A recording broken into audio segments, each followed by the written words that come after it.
Just another routine mission. Why do they always say that before a mission? Of course it's routine, you haven't done anything yet. It's everything that happens along the way. The choices you make, the paths you choose, that turn the routine into anything but. Of course, that's how it started. A routine mission, answering a distress call. And look where that got me. We were testing out the Normandy, Captain Anderson's new ship, when the distress call came in. An Alliance patrol on Eden Prime had been attacked. They'd seen something they couldn't explain. Whatever it was massive. I hit the ground with my lieutenant, Caden Alenko. A good kid, loyal, by the book, with a talent for biotics. We came across the lone survivor of the patrol, Gunnery Chief Ashley Williams. A soldier to the core. Tough, disciplined, ready to take on whatever came her way. Ashley joined up with us and took us to the spot where she lost her squad. That's when we saw it. The ship. Like nothing I'd ever seen. It was massive, scorching the colony and everything around it as it blasted away. We followed the path of destruction to an artifact, a beacon left by a long-dead race called the Protheans. The colony had dug it up, and whoever attacked them had tried to take it. Lieutenant Alenko made the mistake of getting too close. It hit him with some type of energy. I grabbed him and threw him out of the way. That's when it hit me. Hard. Every muscle in my body went rigid. I couldn't move. Could barely breathe. Everything went black. And then I saw something. Vision. Dream. A nightmare. By the time I woke up, we were halfway to the Citadel on our way to meet the Council. I was expected to explain what I'd seen. Anderson came along. So did Udina, our political representative on the Citadel. With those two heavyweights, it seemed reasonable we could persuade the Council that the ship we'd seen was a potential threat. As was the individual behind the attacks. The main suspect for the Eden Prime massacre was a Turian Spectre named Saren. He'd been seen by one of the survivors from the colony at Eden Prime, and there was some evidence to suggest that the ship was connected to Saren. But even Udina's pointed accusations weren't enough to convince the Council. They just couldn't believe one of their chosen elite Spectres could be guilty of something like that. They needed proof, which meant I needed proof. Fortunately, I wasn't alone in my search. Garrus, another Turian, wanted to help. A top agent for Citadel security. Despite orders from his superiors that he shouldn't get involved, he told me he was suspicious of Saren and he had some useful leads. More importantly, he was willing to share them. That led me to Rex, the biggest, nastiest looking Krogan bounty hunter I'd ever seen. He turned out to be more than just a brute. It was his intel that led us to a fugitive with incriminating evidence on Saren. The fugitive turned out to be an energetic little Quarian named Tally. A tech expert with a knack for hacking, she'd procured some information on Saren. Evidence that proved Saren was dirty. Tally's evidence proved that Saren was responsible for the massacre on Eden Prime, and the immense warship we'd spotted was in fact Saren's flagship. But it went much further. Saren was trying to find a way to bring back a race of sentient machines from dark space. Machines allegedly responsible for cleansing the galaxy of all organic life. These Reapers were blamed for wiping out all life 50,000 years ago, including the Protheans, and disappearing back through the mass relays to dark space, leaving no trace that they'd ever been. That explained why Saren was after the beacon, and it made some sense out of my visions, but not much else. We couldn't convince the Council that the Reapers were a threat, but they agreed Saren had to be stopped. They stripped him of his Spectre status and gave me the honor of becoming the first human Spectre. My first task? Bring down Saren. Anderson decided to stay behind, giving up his ship, the Normandy. He told me I'd need it more than he would. He also pointed me in a direction. Liara, a Prothean expert, adept in biotics, and maybe most importantly, daughter of Benezia, Saren's top lieutenant. And like most Asari, as beautiful as she is intelligent, and born with a unique ability to meld with other species. Liara was able to help me decipher some of the vision the beacon had given me. Nothing concrete, but it gave me some clues. And a new appreciation for the Asari.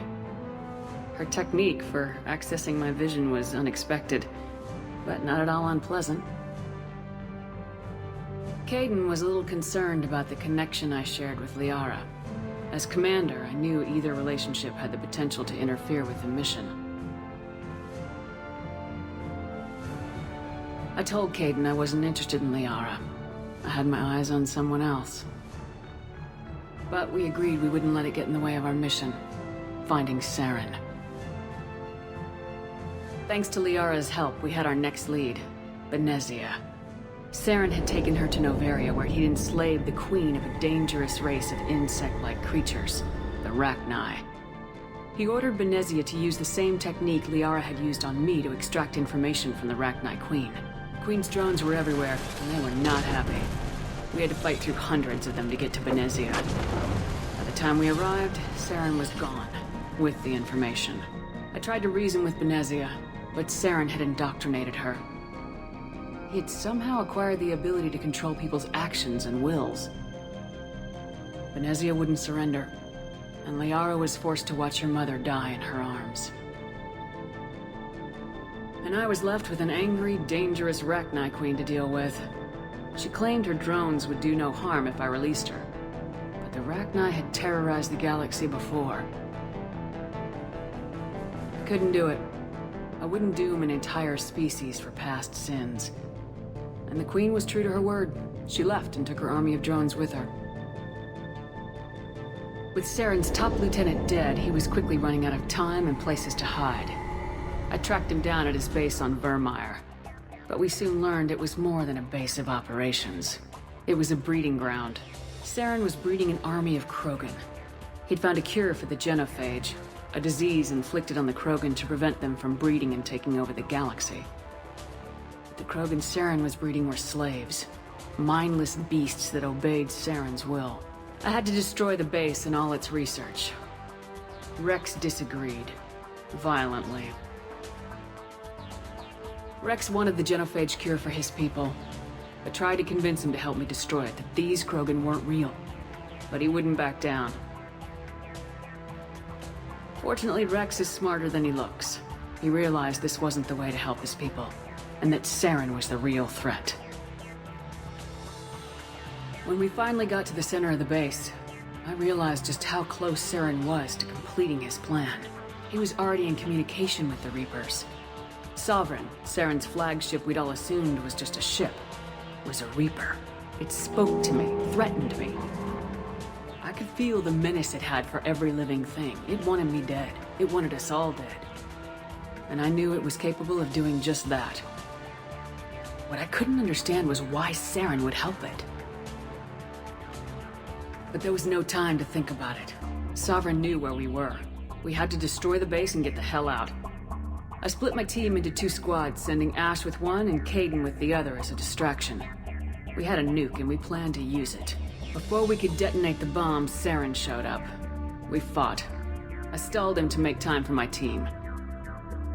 And in talking to him, I realized the truth. It wasn't Saren who was indoctrinating everyone. It was Sovereign, the Reaper. And Saren was in deeper than all of them.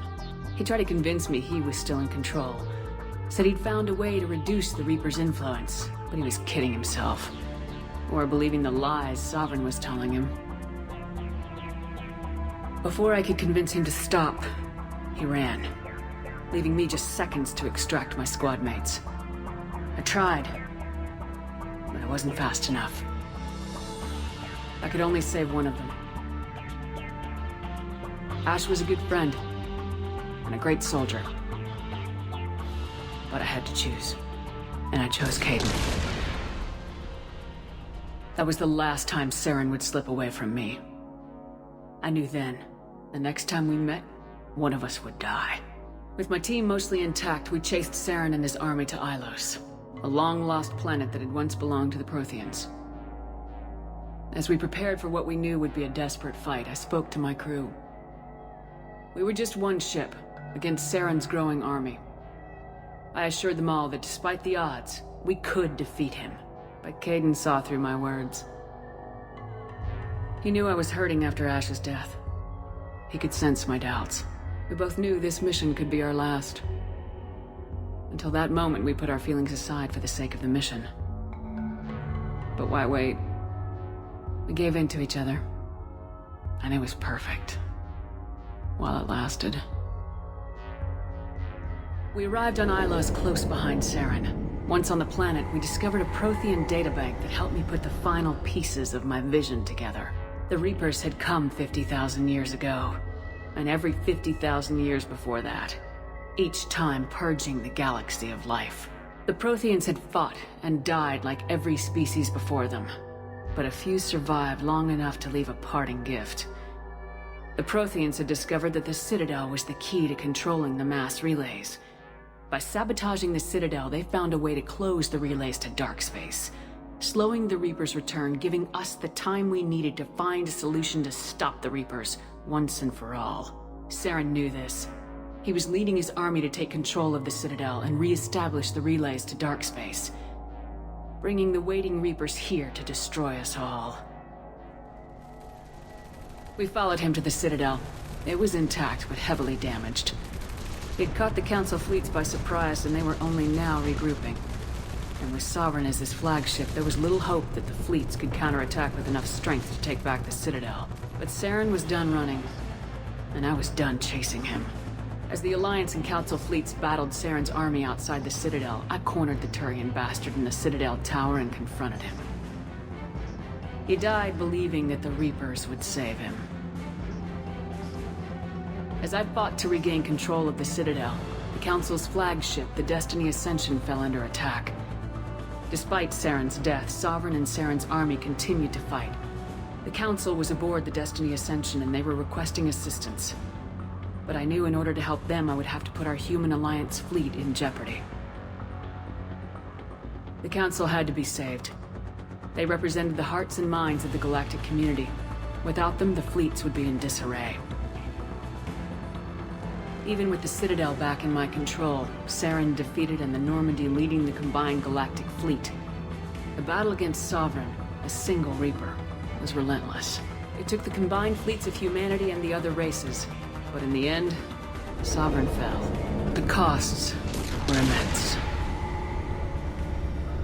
While humanity's efforts in the war earned us our first seat on the Council, it was a hollow victory. The Reapers were still out there. I knew the fight was far from over, but as the one who'd led the fight against Saren, I was given new responsibilities. The choice of humanity's first counselor was left to me to decide. On the one hand, Udina, the lifetime politician, ruthless and ambitious. He would easily navigate the political landmines that would soon be placed before him. The other choice, Captain Anderson, the career soldier. Tough but fair. But a friend, and someone I could trust. Both great leaders in their own right.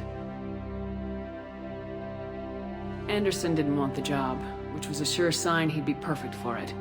No ambition to get in the way. The war was over. The threat had passed. In time, the Council would rebuild itself. The Citadel could be repaired. Even the pain of lost friends would fade. But none of that mattered if the Reapers were still out there. And if they were all as powerful as Sovereign, we had to find a way to stop them. I had to find a way. I gathered my crew, took my ship, and went in search of answers. Officially, the Council would only say I was assigned cleanup duty, routing out any remnants of Saren's army. Just another routine mission